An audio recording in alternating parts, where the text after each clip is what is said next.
Hi friends, ఈరోజు మేము బజ్జీలు పెరుగులో నానేసుకొని దହି వడలాగా మేము పెరుగులో నానేసుకున్న బజ్జీలు చేసుకుంటామండి. బజ్జీలు చేసుకొని మేము పెరుగులో నానేసుకొని తింటామండి.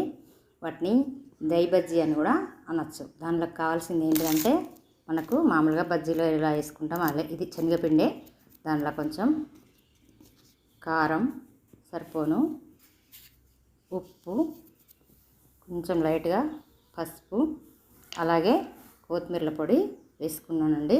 దానికి కొంచెం ముందుగా నలిసి పెట్టుకున్న ఓమని కూడా వేసుకుంటున్నానండి. ఇదంతా వేసుకొని ఇట్లా అన్ని కలిసేటట్టు కలుపుకోవాలండి. కలుపుకొని వాటర్ పోసి కలుపుకుంటానండి. వాటర్ పోసి కలుపుకున్న తర్వాత వాటిని బజ్జీలాగా వేసుకుంటామండి.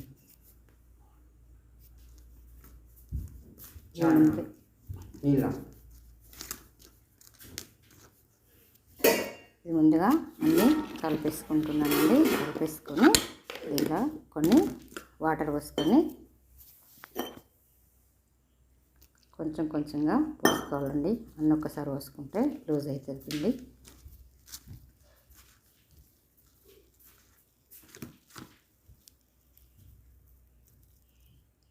మామూలుగా బజ్జీల పిండి ఎలా కలుపుకుంటామో అలాగండి. బజ్జీలే కదండి, ఇట్లా లూజ్గా కాకుండా బాగా గట్టిగా కాకుండా కలుపుకోవాలండి. ఇవన్నీ మంచిగా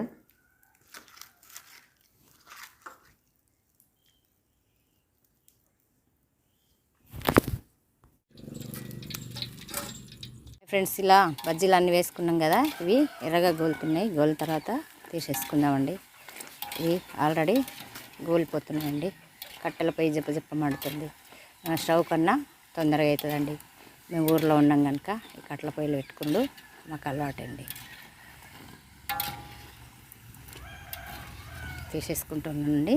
ఇవి ఎర్రగా ఉడికిపోయాయి.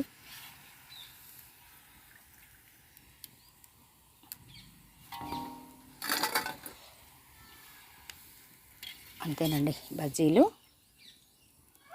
అయినాయండి. ఈ బజ్జీలు బౌల్లోకి తీసుకున్న వీటిని కొంచెం చల్లగైన తర్వాత నేను పెరుగులో నానేసుకుంటానండి.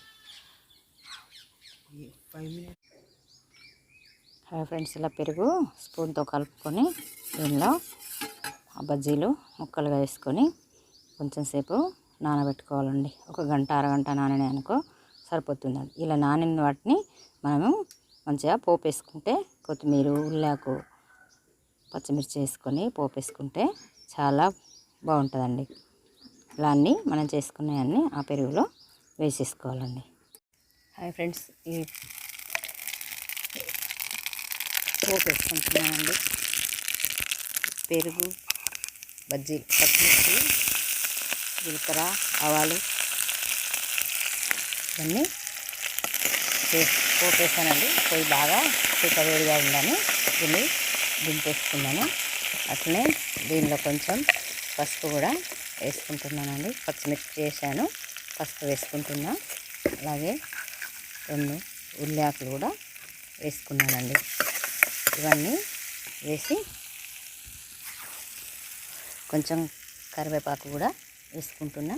అదే కొన్ని కట్ చేసి పెట్టుకున్న ఉల్లిపాయలు కూడా దీనిలో వేసేసుకుంటున్నానండి.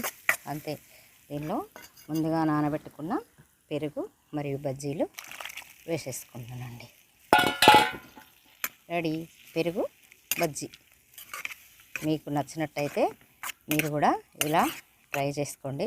చాలా బాగుంటుందండి. ఎప్పుడో ఒక రకంగా కాకుండా పిల్లగాళ్ళు వస్తే ఇంట్లో స్నాక్స్ చేసి పెట్టుకోవడానికి చాలా మంచిగా ఉంటుంది. చిన్నప్పుడు మా అమ్మ చేసేది, అందుకే నేను ఎలా ఉంటుందో ట్రై చేసినండి. ఈ వీడియో కనుక నచ్చినట్టయితే షేర్ చేయండి, లైక్ చేయండి, సబ్స్క్రైబ్ చేసుకోండి.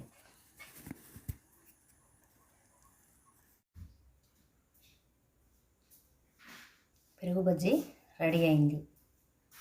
హాయ్ ఫ్రెండ్స్, ఇది నచ్చినట్టయితే మీరు కూడా ట్రై చేయండి. నచ్చితే ట్రై చేసి ఈ వీడియో ఎలా ఉందో చెప్పండి. Thank you for watching. ఈ వీడియో షేర్ చేయండి, లైక్ చేయండి, సబ్స్క్రైబ్ చేసుకోండి. Thank you for watching.